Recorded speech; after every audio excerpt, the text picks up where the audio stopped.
Bismillahirrahmanirrahim.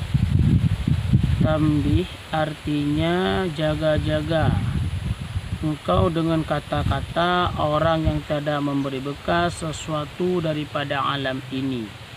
Maka sebenarnya lah sekali-kali tiada memberi bekas daripada sekalian kudrah yang baharu ini pada hakikat, tetapi memberi bekas pada adatnya jua, seperti nasi itu menyenyangi pada adatnya dan air itu memuasi dahaga pada adatnya. Adapun yang diceritakan oleh syarak bahwa adalah kudrah yang baharu dan kudrah Allah Ta'ala yang azali itu beserta keduanya pada sesuatu perbuatan, tetapi dengan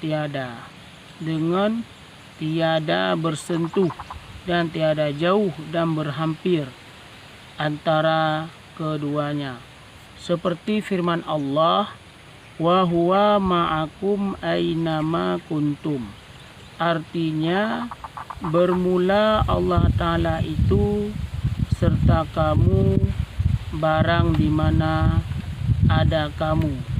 Maka kita ketahuilah daripada perkataan ini bahwasanya kudrah yang baharu dengan kudrah yang azali ini beserta keduanya pada bekas pada suatu perbuatan, tetapi kudrah yang baharu itu dinamai kasabi jua, artinya usaha jua.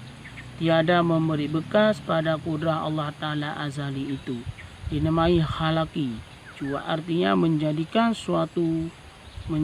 sesuatu.